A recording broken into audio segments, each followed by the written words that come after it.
Shabbat Shalom, everyone. Shabbat Shalom. What a beautiful evening, a beautiful day to be here outside. Perfect Shabbat to begin our season of being out here in the outdoor chapel. I'm so happy to welcome you. We're going to welcome Shabbat on page 21 in your prayer books. 24 in your prayer books with Shalom Aleichem. Please join with us, raise your voices, sing along. And again, Shabbat Shalom, everyone.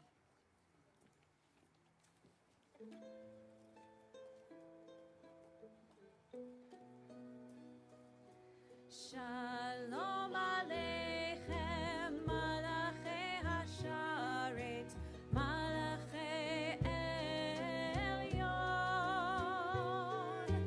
Mi melech Malachei Hamlachim HaKadosh Baruch Hu. Boachem l'shalom, Malachei Hashalom, Malachei Elyon. Mi melech Malachei Hamlachim HaKadosh Baruch Hu.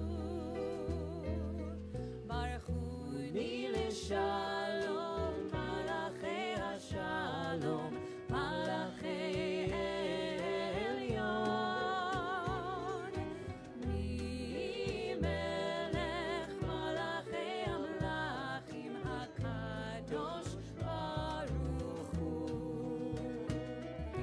Tzeitzchem l'shalom, Malachei Hashalom, Malachei Elyon. Mi melech Malachei Hamlachim HaKadosh Baruch Hu. Once again, Shabbat Shalom, and welcome to everybody for our, this is our first Shabbat out here back in our outdoor chapel, and we are so excited that you're here joining us, and of course for those that are joining us via the live stream. To begin our Shabbat service this evening, we're honored to invite up the parents of our B'nai Mitzvah for tomorrow morning to join us in lighting our Shabbat candles. We'll welcome up the Shek and the Klein parents onto the bima.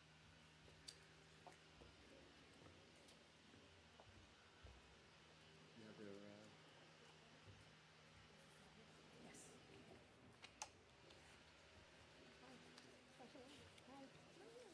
You guys are going to start.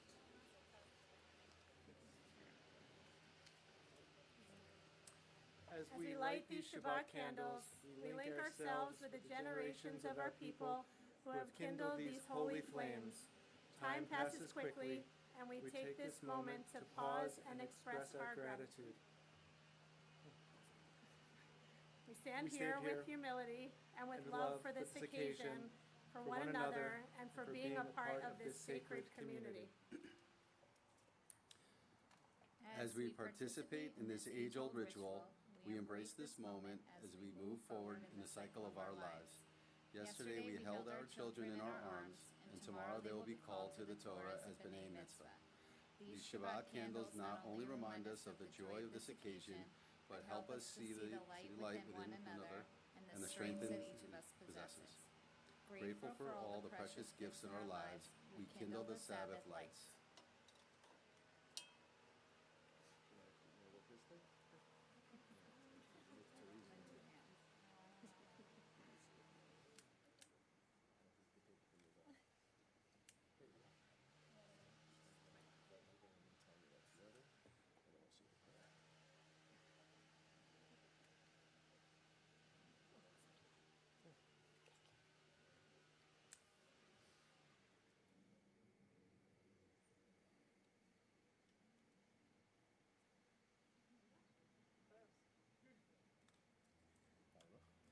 Baruch atah Adonai, Eloheinu melech haolam, Asher kitshanu b'mitzvotav, tzivanu l'hadlik ner shel Shabbat.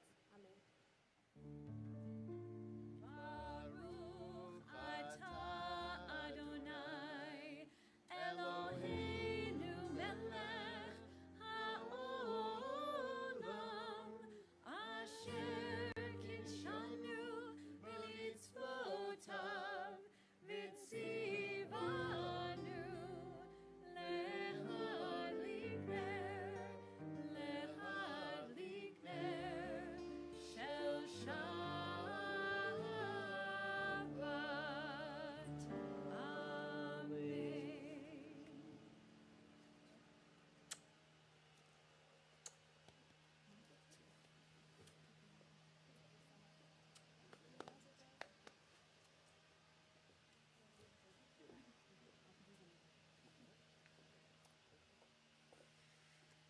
continuing welcoming Shabbat. Usually I have something to say in this moment, but this beautiful setting speaks for itself. I just invite you to take this in, the sounds around us, the rustling of the leaves, the blowing of the leaves, and just really this beautiful setting to welcome in Shabbat, to celebrate all that is going on in our community, new life, B'nai Mitzvah, all of the beautiful things that are happening, and to join us on page 20 with Lecha Dodi.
B'nai Shabbat nekabela lecha dodi likrat kala B'nai Shabbat nekabela. Turning ahead in our liturgy, we turn to page 146, and I'll invite you to please rise for the Baruch. Bye.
join together in the Hebrew, Baruch Atah Adonai Eloheinu melech haolam, asher bidvaro ma'ariv aravim, b'chochma poteach she'arim, uvitvuna meshane itim, umachalif et hazmanim, umisader et hakochavim, b'mishmerotehem barakia kirtzono, borei yom v'layla, golel or mipnei choshech, v'choshech mipnei or.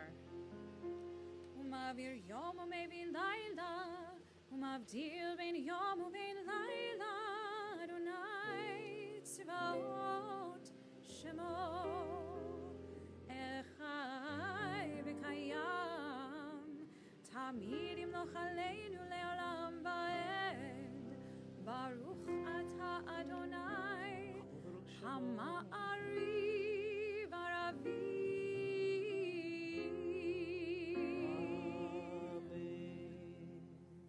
Page 148, we'll read responsively.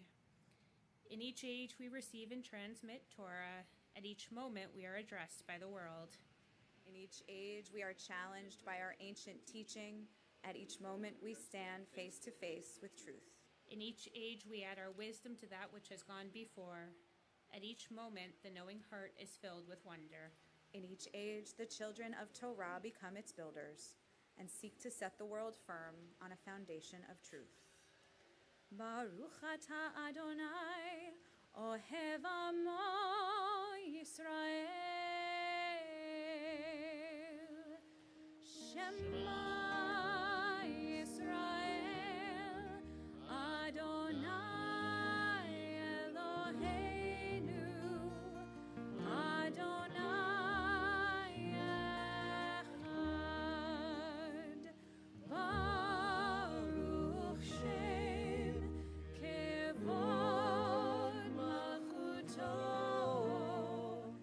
Leolam Va'ed. Please be seated.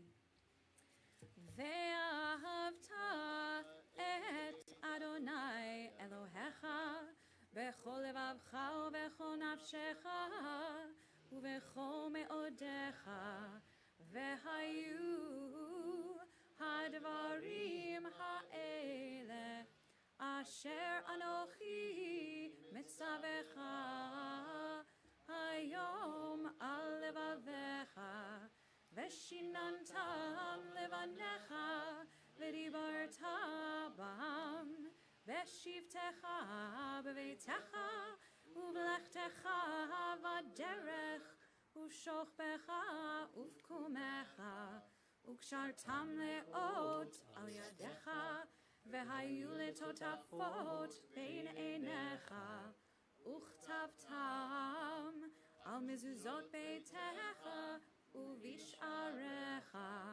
למען תזכרו ועשיתם את כל מצוותי, והייתם קדושים לאלוהיכם.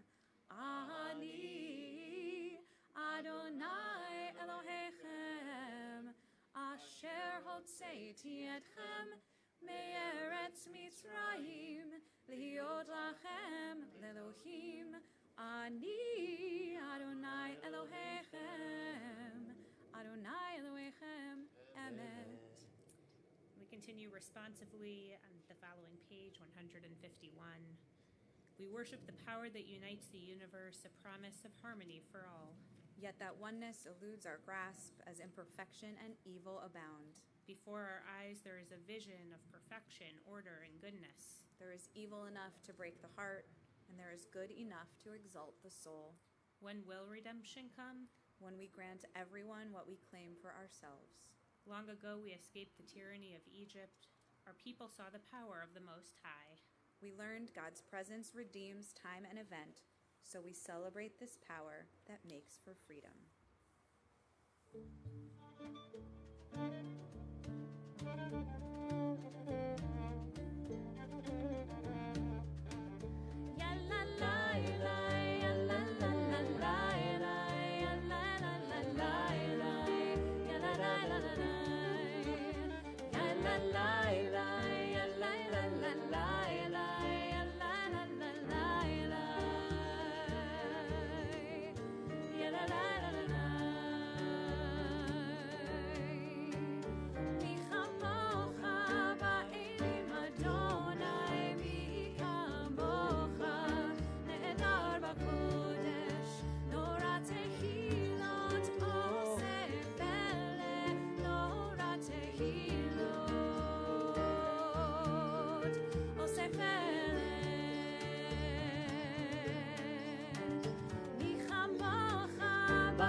לתפארת.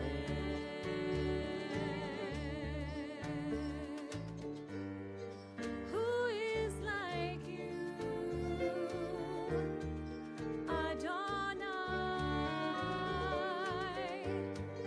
Who is like you,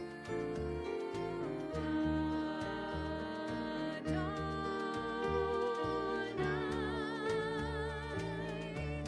Yalalai, yalalai, yalalai, yalalai,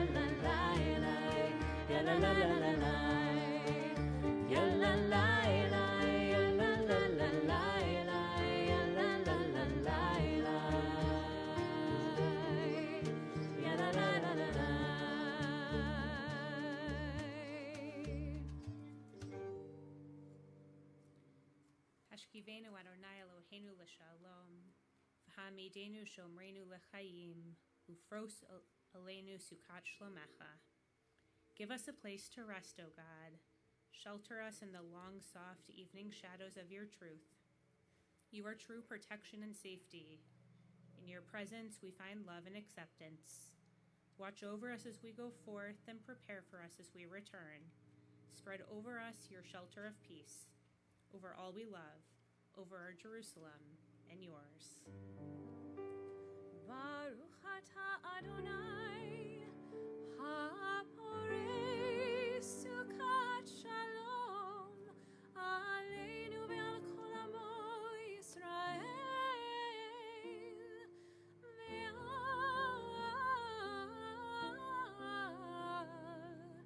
Yerushalayim.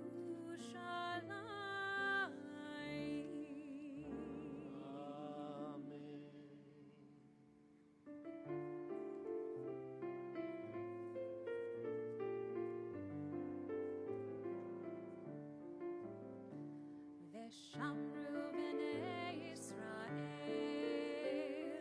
et ha-Shabbat, la'asot et ha-Shabbat לדורותם ברית עולם. ביני ובין בני ישראל אותי לעולם. ביני ובין בני ישראל אותי לעולם. כי ששת ימים עשה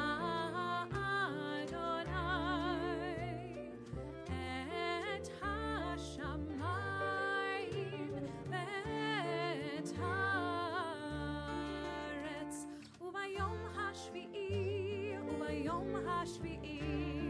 שבת ויהי נפש, וביום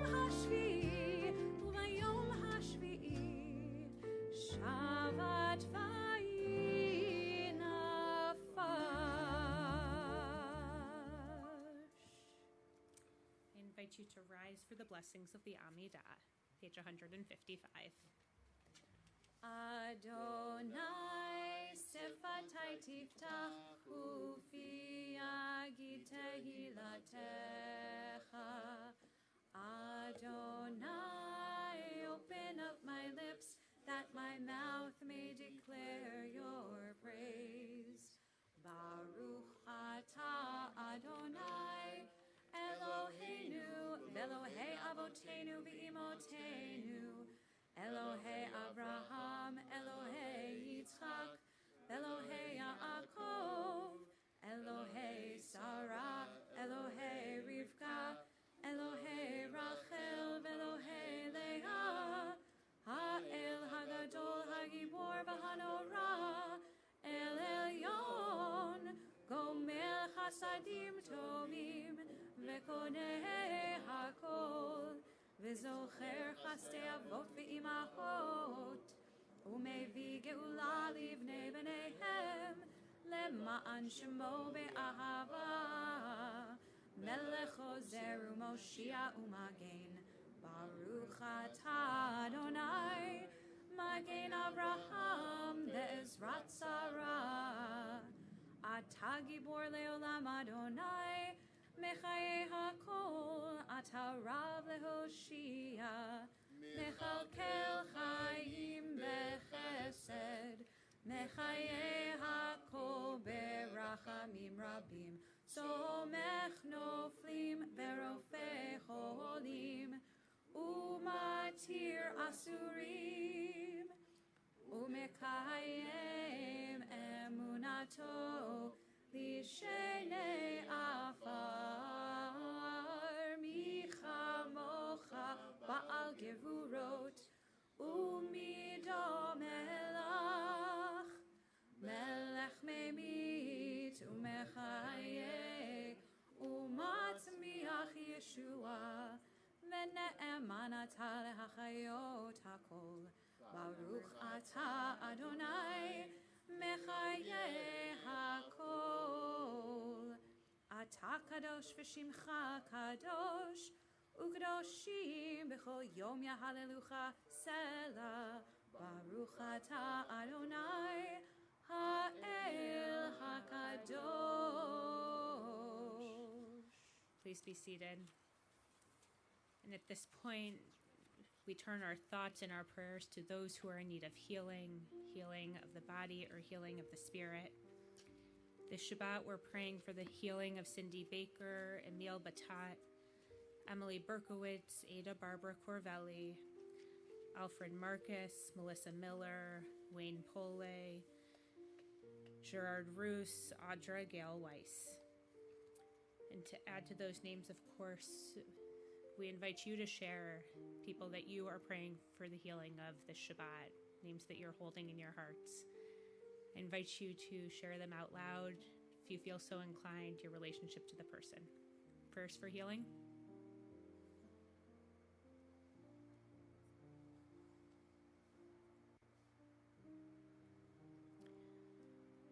Baruch atah Adonai, Rofei HaCholim. Blessed are you, Adonai, who heals the sick. Misha Baruch can be found on the inside front cover of your prayer book.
Healing of the body, we turn to the healing of the world, praying for the thing we need most, the blessings of peace.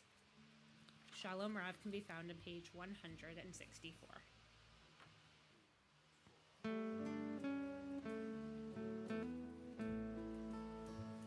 Shalom Rav Yisrael Amcha Tasim Leolam. Shalom Rav Yisrael Amcha Tasim Leolam. Ki ata hu melech Adon, Lecho hashalom.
This weekend, of course, is Memorial Day weekend, which for many just marks the beginning of summer, but we know has a much, much deeper meaning in our country. So I'll share a prayer for Memorial Day. Our God and God of our ancestors, we thank you for the numerous blessings you have bestowed upon our nation. Out of the many nations of the world, our country has been blessed with a singular opportunity to demonstrate how peoples of many faiths and heritages can live side by side and enrich one another's lives through friendship and the sharing of our unique traditions. We are united this day in a solemn act of gratitude to those who have served in our nation's defense, to those who have risked their personal safety to save the lives of others, and above all, to those who have died serving this country. Their sacrifices are forever remembered by us and by our children for generations to come. Our hearts go out to those serving today in our armed forces and to their families. Those who are veterans of previous wars know best of all what they must be feeling, what their spouses and children are feeling, what they pray for. In all our many faiths, we are united in this. Our prayers are with those who serve our country today. We ask God that they may return speedily and in good health and safety to their loved ones. And may God grant each of us the wisdom to uphold this nation's virtues, that it may continue to serve as a beacon of liberty and harmony between peoples for all the world to see. Take a moment to pray silently.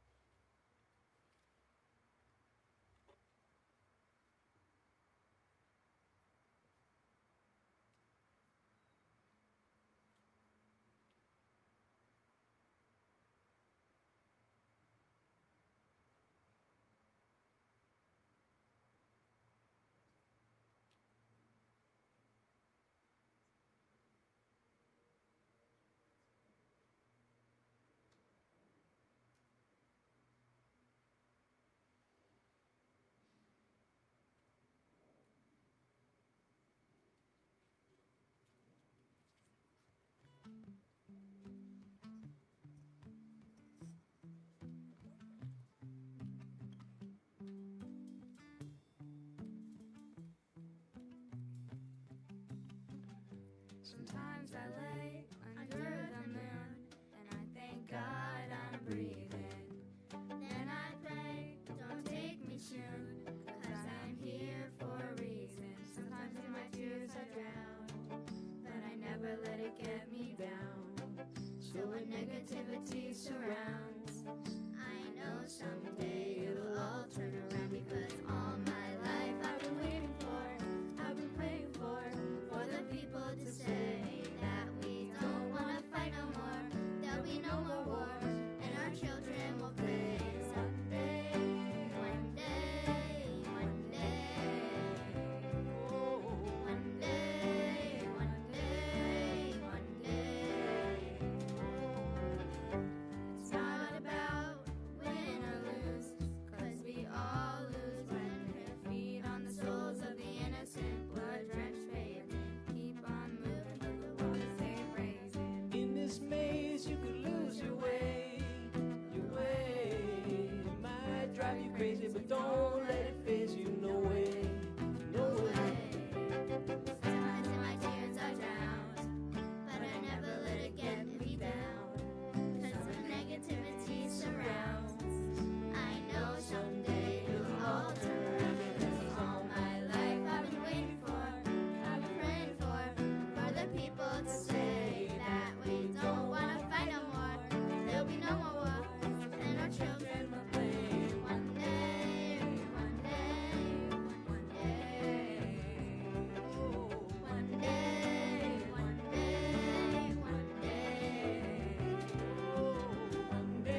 Shabbat Shalom, everyone. Ali Schonbraun, this one is for you, mister. This is something that started coming to me as you were becoming a bar mitzvah last Saturday and has now grown into a full-blown sermon. So it doesn't go well. It's on you, kid. So I started to think about an hour before his bar mitzvah last week about the desert because of this book of the Torah that we're reading. And I asked those who were assembled for his family's guest that evening how many people have been to the desert in their lives. And I'll ask all of you, who's actually been to a desert? It's a lot more than you're a lot more seasoned crowd than the Schonbrauns had last week. Sorry about that, guys. So those of you who have been there know that the desert, like what they say in Hebrew, mamash desert, like the real desert, is something that you don't experience before unless you've been there. I've been to 2 in my life, been lucky enough to the Negev, which of course is the southern part of Israel, and I spent a harrowing 8-hour experience on horses in the Sahara, which is another story for another time, but it was harrowing on many fronts. It is different than anything we know, and it reminded me, as I shared this week, of a story of when I used to lead Nifty trips. These are the Reform Movement youth trips to Israel. And back in New York and also here at TBJ, when we had a certain amount of kids that would go, we would tell the families that we'd have rabbis who would help staff the trip, besides the regular staff that they had. So it was my turn. I was taking the second 3 weeks. This is probably 23, 24 years ago. And I was told that I was to meet the group in the desert. So I really know Israel very well. I would not be underselling it to say that it is like a second home. I can navigate it like I can navigate Manhattan, which is, of course, where I grew up. So the Israeli guide said, should I meet you at the bus stop? And I said, why would you do that? I was sort of offended at the idea that he wouldn't think I could get there myself. And he said, Rabbi, do you know, the bus stop is in the middle of nowhere? And I said, well, just give me, sort of coordinates. We didn't even have real coordinates in those days, the way we have dropping a pin today. But I said, no problem. And he said, I'm going to meet you there anyway. So the bus drops me off, and it must be 10, 11 o'clock at night. And when I tell you it was dark, there's never a dark that you've met as dark as that evening. And the Israeli guide was not there. And I thought to myself, oh, my God, what did I just get myself into? Within about 5 minutes of me wondering what to do with the duffel bag I had and which way to go, the Israeli guide shows up. He says, Rabbi, good to see you. Aren't you happy that I came to meet you? And I said, I'm really happy that you came to meet me. So I start to walk with him, and I am just taken aback in ways that there's no words, actually, that I could use to describe the experience that would give you the essence of how I felt that evening. And I am just looking everywhere. I'm like an 8-year-old kid. I cannot get enough of it. And he says to me, I know, you feel sort of small, don't you? And I said, I feel so small. And he says, you feel simultaneously grateful, don't you? And I said, I feel so grateful. And he says, you feel overwhelmed and full and frightened. And he keeps on using one adjective after another, mixing English and Hebrew. And I agreed with every single adjective he used. And I was almost a bit embarrassed that he had caught me in my naive state of utter awe. I couldn't control myself. Probably if I could have hid myself, I would have, because I'm telling you, I was like an 8-year-old little boy. And noticing that I was in awe, noticing that I was a bit embarrassed, he generously said, I know, Rabbi, I feel exactly the same way I do every time I come here. In fact, I know you're the rabbi and I'm the guide, but let me quote for you the verse that I use every time I'm in the desert and I feel this way. And he goes on, he says, Katonti mikola chasidim umikola emet. Jacob says it as he's on the side of the Jabbok River, near the desert himself, and Jacob looks up and he says, I have been made small. I am tiny from all of the graciousness of God and all the truth which I confront. And he said, that's why we come here. That's why all of us come here. That's why I lead trips to the desert, to find myself. After all, he's going on like a rabbi to a student. He says, that's why our ancestors came here. They needed to find themselves also. Well, the name of this book of the Torah that we just started at Ali's bar mitzvah is called Hamidbar. It means numbers in English, but it's not the proper translation. It actually means the desert. The whole book is called The Desert. The name of the book is called The Desert, and in a fascinating way, it doesn't even mean desert, although that's the term they use. The word desert, if you break down its etymology, means the speaker. Hamidaber, the speaker or the word. Or perhaps what it's actually trying to teach us is a desert is a place we go to find our words, to find our greatest wisdom, to find and re-find our direction in life. It's where our ancestors found their voice after 400 years of slavery. After all, in slavery, they no longer had a voice because they were told what to do, they were told how to do it, they were told where to go, and they were told when to go there. Every single ounce of their lives was plotted out for them. And when freedom came, something fascinating came along with it. They had absolutely no idea what to do with their freedom. They were utterly lost. In fact, what they did is they whined and they hollered. They acted out and they transgressed. There were miracles every place around them. The split sea, the manna from heaven when they were hungry, the water from the rock when they were thirsty. But they were not able to be aware of it because they had no voice.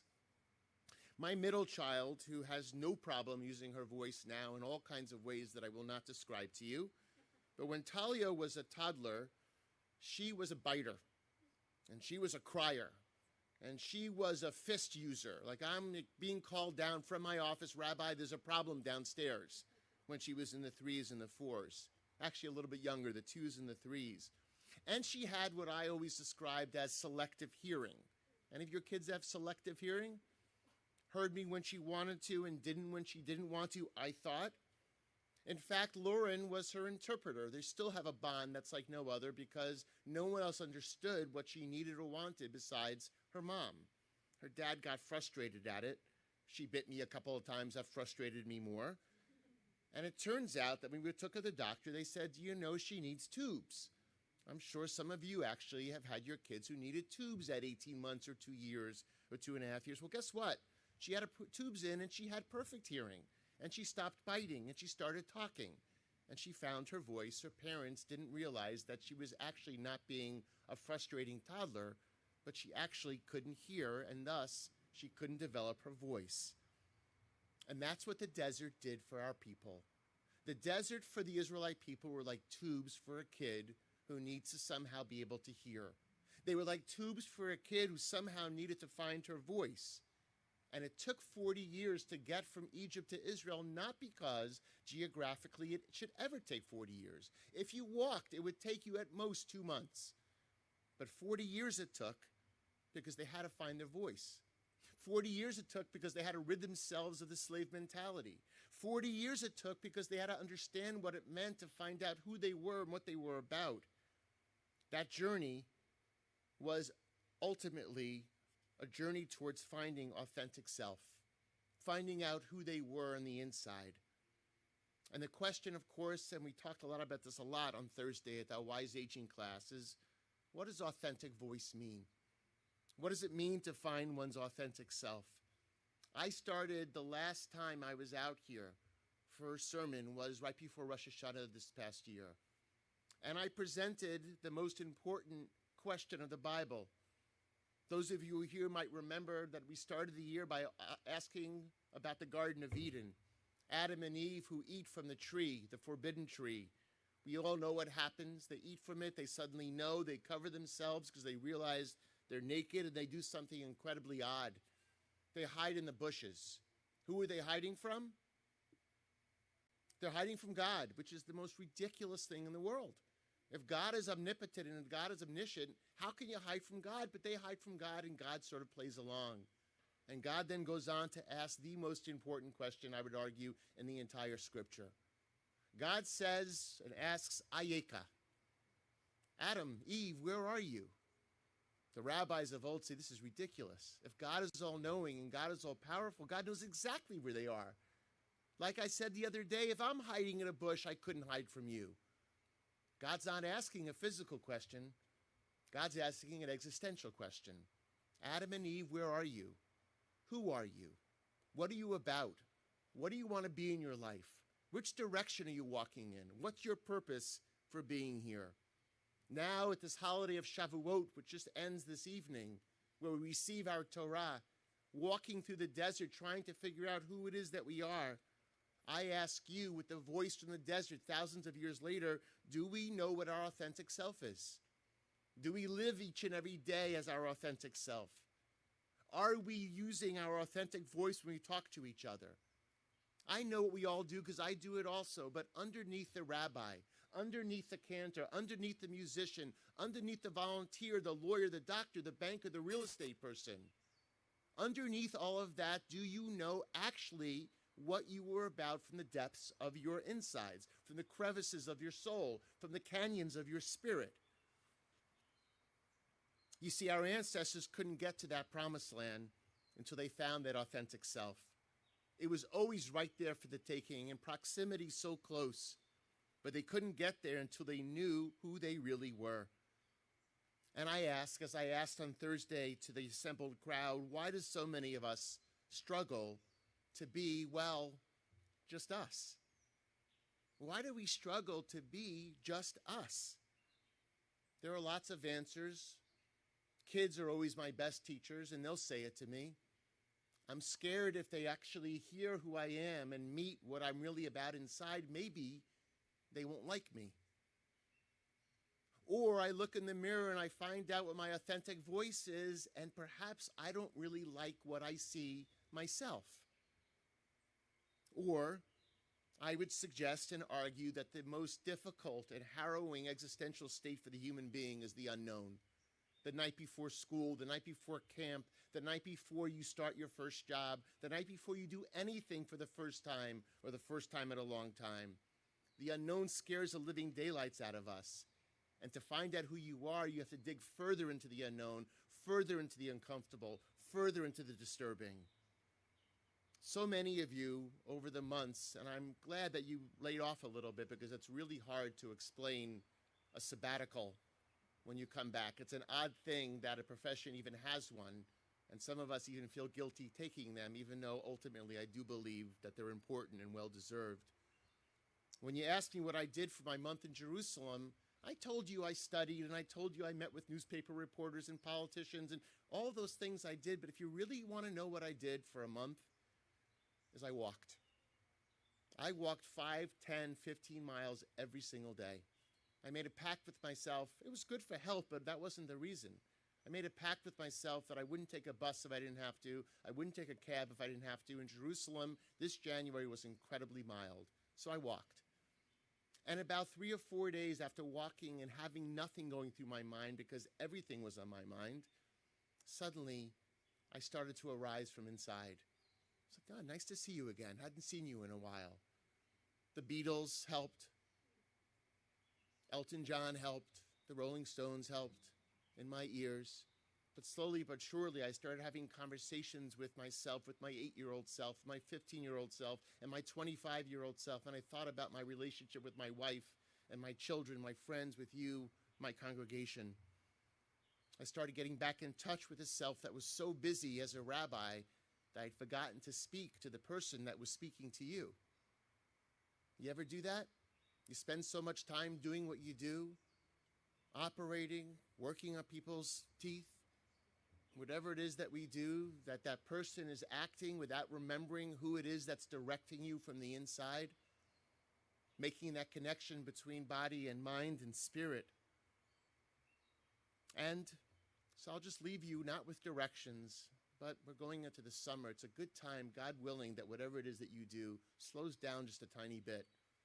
Enough of a time that you can have those walks or those runs or those lifts or whatever it is that you do to find out who it is. I know most of you pretty well, and it's really worthwhile knowing you. We might want to think about doing that for ourselves, and I'm not saying that to be pedantic because I'm your rabbi, and it took a month away from here to remember to do that. And so, as the Israelites entered the desert and journeyed for 40 years, let's see the shooting stars with them that I watched that night back in Israel. Let's see the fear and the thirst. Let's feel the hunger and the joy and the fulfillment, the wonder and the journey to be so small while being so big, knowing that each of us is made in God's image. I just had the unbelievable joy, the redemptive glee of meeting your granddaughter, Gary, just about an hour ago. At this point, most of you know that Rabbi Perlman gave birth yesterday to a beautiful and healthy baby girl named Eloise Francis. Her grandfather is here praying in gratitude tonight.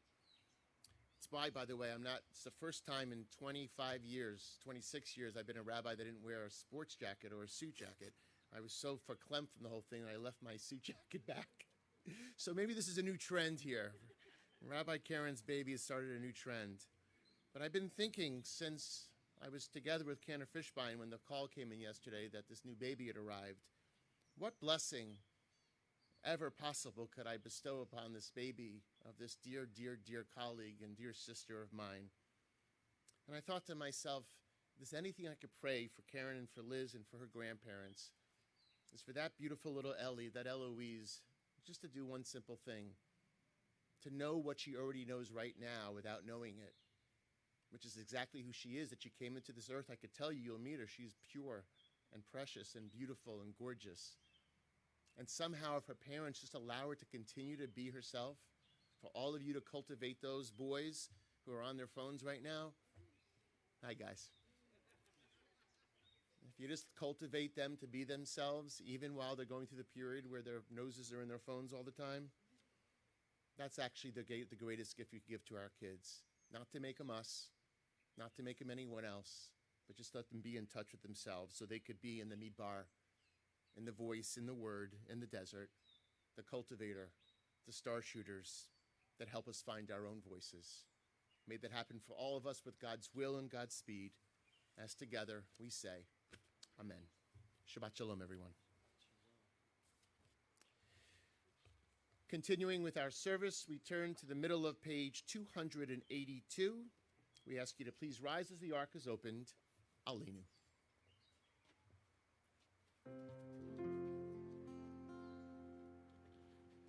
Aleinu l'shabeach l'adon hakol, l'teit gedula liotzer bereshit, shelo asanu kegoyei ha'aratzot, velo samanu kemishpechot ha'adama, shelo sam chelkenu kahem, vegoralenu kechol hamonam, va'anachnu korim umishtachavim umodim lifnei melech malchei hamlachim hakadosh baruch hu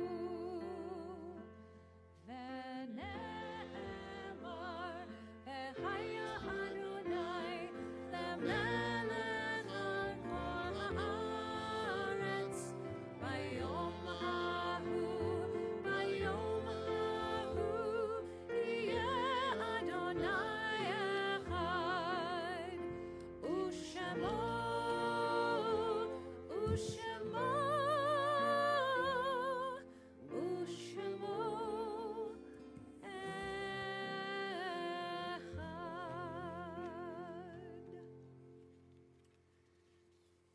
And now at this point in our service, we turn our thoughts to those who have departed this earth. Our own loved ones, those whom our friends and neighbors have lost, the martyrs of our people and those of every race and every nation whose lives have been a blessing to humanity. As we remember them on the Shabbat, let us meditate on the meaning of love and of loss, of life and of death. As is our tradition here in our community, if you hear the name of one that you may have lost, only if you feel so inclined, please do rise to honor their memories. We remember those who have passed during this Shloshim period, the 30-day Jewish period of mourning. Dr. Harvey D. Silver, Muriel M. Stone, Judith S. Bloomfield, Loretta Zahn Stetcher, Beverly Cook Rubin and Doris Walter. And on this their Yortzeit, the yearly anniversary of death, we remember Albert Abelis, Bernhard Altschiller, Adele Barkhoff Blumstein, Dr. Abraham Joseph Blumstein, Ina Bruskin, Edward Denholtz, Selma Levi Dreyfus, William Eckstein, Stephen R. Ehrlich, Louis W. Einstein, Harry Eisner, Dr. Irving E. Fink, Theodore Frankel, Asius Gellis, Robert A. Goldberg, Michael H. Gross, Harold E. Grata, Janet Gruber, Franklin Hannock Jr., Therese S. Harris, Bessie Kaplan, Erwin Lionel Kaufman, Edith Schroeder Kleeman, Harry H. Kohler, Jack Kravitz, Hattie Berla Lindemann, Jeffrey R. Lowe, Ludwig Marks, Joseph Marachnik, Lillian Claire Miller, Esther Olson, Cecile Oringer, Israel Podolsky, Martin M. Poe, Justin Prager, Hy Roth, David L. Sachs, Babette O. Schlosser, Leopold Z. Schoen, Jean Schwarzenstein, Moses Seltzer, Morris Scharf, David Skolnick, Samuel B. Simon, Florence L. Slavin, Beatrice Spitz, Jack Stashin, Morris Tillis, Betty Jax Zines. Zecher Tzadik Livracha. May the memory of the righteous be a blessing to each and every one of us, as we of course turn our thoughts and our minds, as has become our tradition here, to those in our community this past week who've lost their lives due to gun violence. We remember Nisha Anderson from New Orleans, Thomas Jack Kaiser, Columbia, Tennessee, Devin King, San Antonio, Texas, Jason McConnell, Kansas City, Missouri, Ada Garcia Mendoza, Texarkana, Texas. Our thoughts are, of course, with their families as well. Let's honor their memories by inviting all their souls in to dwell among us. As I invite you to please rise to say the words of Kaddish. They're found on page 294. Yitkadal v'yitkadash Shemei Rabbah, Biolma divrach hirute v'yamlich malchute, b'chayechon v'yomechon v'chaye dechol beit Yisrael, ba'agalau v'zman kari v'yamru amen. Yehi shmei Rabbah mevorach le'olam ululmei al maya, yitbarach v'yishtabach v'yitpa'ar v'yitromam v'yitnaseh, v'yitadar v'yitaleh v'yitalau shemei de kudisha barichu. Le'ela minko birchata v'shirata, tushbechata v'nechemata, da amiran v'yolma v'yimru amen. Yehi shlama rabba min shemaya v'chayim, aleinu v'yal kol Yisrael v'yimru amen. Osei shalom b'mromav, hu ya'asei shalom, aleinu v'yal kol Yisrael. Amen. May the source of peace send peace to all who mourn here, and comfort to those who are bereaved everywhere. As together we say, Amen. Please be seated. Friends, good to see you all. So happy that Rabbi Sternberg shared that moving poem about Memorial Day. I do hope that you have all the hot dogs and hamburgers and steaks and everything like that, but we should also remember to take stock of this time. There are people who put their lives on the line every day for us. That allows us the freedoms that we have. So our thoughts are with those families whose sons and daughters are defending our freedom, and of course those who have given the ultimate sacrifice in losing their lives for this country. So happy Memorial Day to all of you. We are slowing down a little bit, but there's still a very full June coming. So do take your orders of worship with you. There is everything from intergenerational pajama Havdalah, which you can read about, to a Brotherhood barbecue, to Pride Shabbat next week, to our Women's Association speaker, Peter Alexander. There are still tickets for that luncheon. That's Wednesday, June 7th. Very well worth your while to be at. And the end of the month, a Brotherhood dinner with yours truly. We are having our Onyx Shabbat on the patio. This is our first time in the outdoor chapel because it's either been too hot or it's been too cold. And like Goldilocks, today is just... That's where you were going, right? It was just perfect. Okay, talking about just perfect, we don't expect our B'nai Mitzvah to be perfect, but these two are pretty incredible. We are so excited to celebrate with Talia Klein and with Sam Sheck. I always like to call him Sammy Sheck, but I guess I shouldn't embarrass you too many times. Coming up, my two friends, we are going to invite you to chant Shabbat Kiddush and Motzi.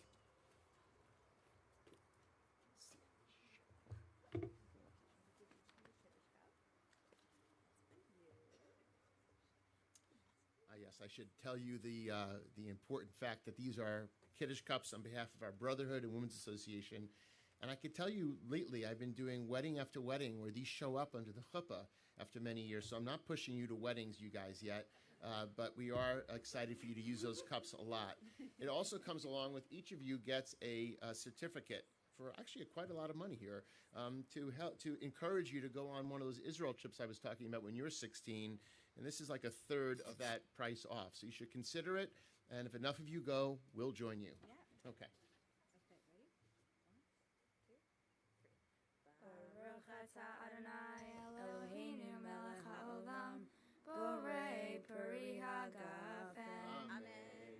Baruch atah Adonai Eloheinu melech haolam asher kiddushanu b'mitzvotav v'ratzavanu v'shabbat kodsho be'ahava uvratzon himanu zikaron l'ma'aseh v'reishit ki hu yom tehillah le'mikra'ei kodesh zecher l'tziat mitzrayim kivanu v'harta v'yotanu kidashta mikol ha'amim v'shabbat kodshecha be'ahava uvratzon inhaltanu Baruch atah Adonai mekadesh ha-Shabbat.